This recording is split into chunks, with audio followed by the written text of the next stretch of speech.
ስለ ከተማ ግብርና ምን ያህል ያውቃሉ? የከተማ ግብርና ማለት አነስተኛ በሆኑ ቦታዎች ላይ ዘመናዊ ቴክኖሎጂን በመጠቀም የእንስሳት፣ የዶሮ ወተት፣ ዓሳና ድለባ፣ የእጽዋት፣ አትክልትና ፍራፍሬ እንዲሁም የተፈጥሮ ሀብት ልማት በማካሄድ ማምረትና የተመረቱ ምርቶችን ማቀነባበር በማከፋፈል ጨምሮ ምርቱን ለቤት ፍጆታ ከማዋል ባሻገር ለሽያጭ በማዋል ተጨማሪ ይገኛል። የግብርና ምርትና ምርታማነት በመጠንና በጥራት በማሳደግ ኢኮኖሚን በማሻሻል በከተማና በከተማ ዙሪያ የሚኖረው ህብረተሰብ የሥርዓተ ምግብና የምግብ ዋስትና እንዲሻሻል የሚያደርግ ማለት ነው። የከተማ ግብርና ለምን አስፈለገ? የዓለም ሕዝብ ቁጥር መጨመር አሁን ካለበት 7.5 ቢሊዮን በ2050 9.2 ቢሊዮን ያድጋል ተብሎ ይጠበቃል። የከተሜነት መስፋፋት የአሁን 50 በመቶ የዓለም ሕዝብ በ2050 70 በመቶ ይደርሳል። በየዓመቱ 80 ሚሊዮን ሕዝብ እየጨመረ ይሄዳል። ከዚህም እድገት 97 በመቶ ታዳጊ አገሮች ላይ ነው። የአካባቢና የአየር ንብረት ተጽዕኖች እየተባባሱ በመሆኑ በኢትዮጵያ ከ100 ሚሊዮን በላይ ሕዝብ መድረሱ፣ ከፍተኛ ሕዝብ ከገጠር ወደ ከተማ መፍለሱ፣ ከተሞች የግብርና ዋጋ መናር፣ አቅርቦትና ፍላጎት አለመጣጣም ውጤታማ የሆነ የከተማ ግብርና ተግባራዊ ቢደረግ ከ25-40 በመቶ የምግብ ፍላጎት መሸፈን ይችላል።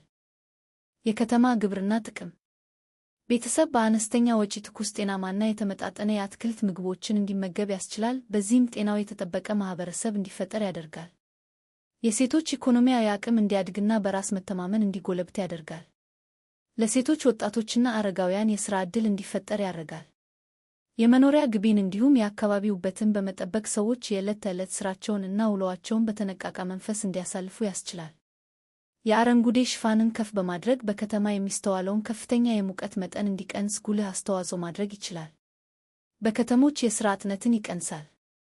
በከተሞች የሚፈጠረውን የምግብ እጥረትና የዋጋ ውድነትን ይቀንሳል። የቤተሰብ ተጨማሪ የገቢ ምንጭን በማሳደግ የተሻለ ኑሮ እንዲኖራቸው ይረዳል።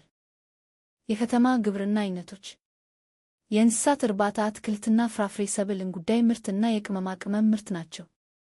በዕቃ ላይ አትክልት የማምረት ዘዴ በከተማ ውስጥ የነፍስ ወከፍ ቤተሰብ የመሬት ይዞታ አነስተኛ ሲሆን መሬቱም በአብዛኛው ለም ባልሆነ አፈር ወይም በኮንክሪት የተሸፈነ ነው። በሌላ በኩል ደግሞ ትኩስ አትክልት በተለይም የቅጠላ ቅጠል አትክልት ለማግኘት ዋነኛው አማራጭ የተገኘውን ቦታ ተጠቅሞ አትክልት ማምረት ነው። ስለዚህ አትክልትን በማንኛውም አፈር መያዝ በሚችል አሮጌ ዕቃ በጆንያ፣ በርሜል፣ ጎማ፣ ማሰሮ፣ ገንዳ፣ ፌስታል፣ ጠርሙስና በመሳሰሉት ማልማት ጥሩ ውጤት የሚያስገኝ ሥራ ብቻ ሳይሆን አስደሳችም በመሆኑ የመሬት ችግር ባለበት ቦታ ዕቃዎችን በመጠቀም አትክልቶችን ማልማት ልምድ እየተስፋፋ ነው። የሽክብታ ተንጠልጣይ እርሻ ጠቀሜታ መሬት ቆጣቢ መሆኑ፣ ትንሽ መሬት መነሻ ግራንድ ቤያስ ቦታን በአየር ላይ መጠቀም መቻሉ። የአካባቢ ስነ ምህዳርን የመጠበቅ ጠቀሜታ በተለይ የተጣሉ ፕላስቲኮችን መጠቀም መቻሉ። ኢኮኖሚያዊ ጠቀሜታ የተለያዩ የምግብ አይነቶችን ከደጅ ማግኘት ያስችላል። የገቢ ምንጭ በማድረግ ከምግብ የተረፈውን በመሸጥ ወደ ገንዘብ መቀየር። ምርታማነትን ያሳድጋል።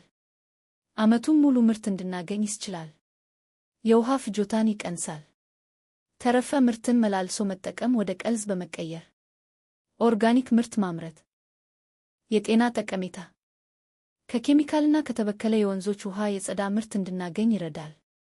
ለአቅመ ደካሞች የአካል እንቅስቃሴ ውሃ በሚያጠጡበት ጊዜ ዋና ዋና የሚያስፈልጉ ቁሳቁሶች የተጣሉ የፕላስቲክ ዕቃዎች፣ አጣና፣ እንጨትና ጣውላ፣ አፈርና ቀልዝ፣ የውሃ ምንጭ፣ ምስማር፣ የአትክልቶች ዘር ወይም ችግኞች እንዲሁም የተለያዩ የእርሻ መሳሪያዎች አስፈላጊ ናቸው።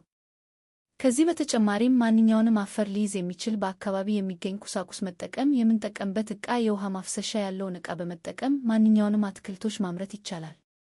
እኛን ለማግኘት ከፈለጉ በሚከተሉት አድራሻዎቻችን ሃሎ ይበሉን።